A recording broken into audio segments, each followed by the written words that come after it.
فيصل الخضراني يقدم الشاعر سلطان بن كلاب الحربي وقصيدة عن الخوة المبنية على المصلحة. أشتكي يم البحر من بعض خويايا،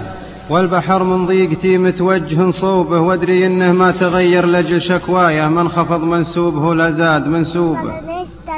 ساقني يمه وحديني على قصايا، شين بصدري سواة النار مشبوبة، الهدف معروف والأقدام مشاية، ما دريت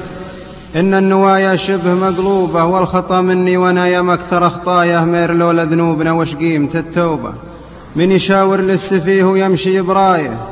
مثل من يبغى الكفيف يدله دروبه، خوة الطيب لها تقدير وعناية، يعتني فيها ويدراها ومحسوبة، ولا بعض الناس ما عنده له رعاية، وجه همتا من خفوف الزمل وجنوبه، ما درني من فضل ربي على كفاية، ما ياخذ لا من أعماله ولا جيوبه، خوة أهل المصلحة تزييف ودعاية، لو بدت حلوة تعود شر وعقوبة، شرهتي دايم على الوافين بداية، والعوج ماني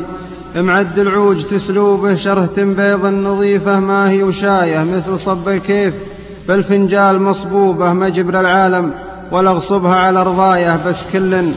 حسب فعله حط ما جوبه، سمعة الطيب وفعله تبني بناية، عند غيره تنبني طوبة على طوبة، كل يوم تزيد دون حدود ونهاية، وان توفى شامخه عقبه منصوبة، ما تورث للوريث بصك وصاية، صكها للي بناها